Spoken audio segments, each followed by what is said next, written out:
સમાચાર આવી રહ્યા છે। દાંતા મતગણતરી કેન્દ્ર પર કોંગ્રેસનો હોબાળો સામે આવ્યો છે। હજી તો મતગણતરી શરૂ થાય તે પહેલા જ કોંગ્રેસના કાર્યકરોએ હોબાળો મચાવ્યો છે। અહીંયા જે પ્રકારની વિગતો આવી રહી છે, કોંગ્રેસના કાર્યકરો અને પોલીસ વચ્ચે ઉગ્ર ઘર્ષણ થયું હોવાની વિગતો સામે આવી રહી છે। શંકાસ્પદ બાબતો અને વ્યવસ્થા સામે કોંગ્રેસ દ્વારા, કોંગ્રેસના કાર્યકરો દ્વારા વિરોધ દર્શાવવામાં આવી રહ્યો છે। આ હોબાળાના પગલે કેન્દ્ર પર અફરાતફરીનો માહોલ જોવા મળ્યો છે। પરિસ્થિતિ વણસતા વધારાની પોલીસને બોલાવી પડી છે, વધારાના પોલીસ જવાનોને તૈનાત કરવાની ફરજ પડી છે। મતગણતરી કેન્દ્ર પર સુરક્ષામાં વધારો કરવામાં આવ્યો છે। વધુ વિગતો જાણીશું ફોન લાઈન ઉપર સંવાદદાતા વિક્રમ જોડાયા છે। વિક્રમ, જે પ્રકારે દાદાથી આ તસવીરો સામે આવી રહી છે, જે રીતે કાર્યકરો દ્વારા હોબાળો મચાવવામાં આવ્યો, પોલીસ સાથે ઘર્ષણ કરવામાં આવ્યું, શું સ્થિતિ છે?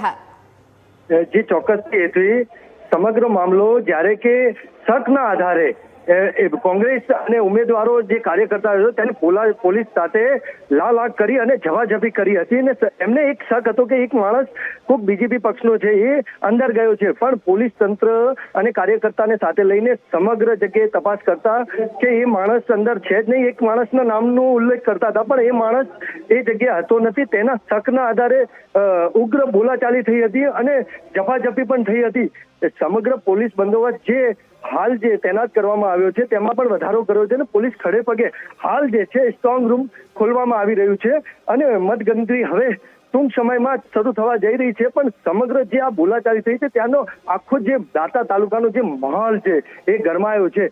દાંતા તાલુકાના અંદર 60% વધુ મતદાન થયું છે, તેને લઈને અમુક જે છે તે ત્રિપાંખીયો જંગ છે અને ભદ્રમાલ સીટ ઉપર બે પાંખીઓ આમ આદમી પાર્ટી અને બીજેપીનો સીધો જંગ છે અને જે કોંગ્રેસ જે છે એ સવારથી જ ઉગ્ર મૂડમાં આવી હોય તેવું હાલ જે આ જે વિડીયોમાં જે દ્રશ્યોમાં કેદ થયું છે અને ઝપાઝપી આ શબ્દો ગાળો સાથે બોલાચાલી અને પોલીસ સાથે ઝપાઝપી થઈ હતી। પોલીસ એ સમગ્ર મામલો હાલ ઠંડો પાડ્યો છે અને હાલ જે મતગણતરી છે એ શાંતિપૂર્ણ માહોલમાં શરૂ થવા જઈ રહી છે।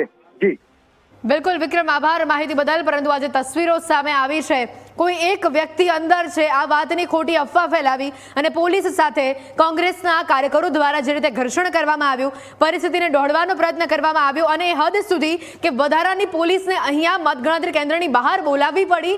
અહીંયા આપ કાર્યકરોને પોલીસ સાથે ઘર્ષણ કરતા જોઈ શકો છો। આ વ્યવસ્થા ઊભી કરવાનો પ્રયત્ન કોંગ્રેસ દ્વારા કરવામાં આવ્યો। હજી તો મતગણતરી શરૂ થઈ ન હતી એ પહેલા આ પ્રકારનો માહોલ આપ જોઈ શકો છો। જે મહિલા કાર્યકરો છે કોંગ્રેસી, તે પણ પોલીસ સાથે કયા પ્રકારનું ઘર્ષણ કરી રહી છે, કયા પ્રકારનો માહોલ અહીંયા ઉભો થયો હતો। પોલીસને આ માહોલ કંટ્રોલ કરવો એટલો અઘરો પડ્યો કે બહારથી અન્ય પોલીસના જવાનોને પણ અહીંયા તૈનાત રાખવા પડ્યા, કારણ કે જે રીતનો હોબાળો આ કાર્યકર્તાઓ દ્વારા કરવામાં આવી રહ્યો હતો, પરિસ્થિતિને વણસવાનો જે પ્રયોગ છે તે અહીંયા કોંગ્રેસના કાર્યકરો દ્વારા કરવામાં આવ્યો। દાંતા મતગણતરી કેન્દ્રની બહારથી આ જે તસવીરો છે તે સીધી સામે આવી છે। હાલ પરિસ્થિતિ ધીમે ધીમે શાંત કરવામાં આવી રહી છે। મોટી સંખ્યામાં જવાનો, પોલીસના જવાનો અહીંયા ખડે પગે છે અને પરિસ્થિતિ ન દોડાય એના પ્રકારેનું જે પ્રકારે ધ્યાન છે તે ધ્યાન રાખવામાં આવી રહ્યું છે।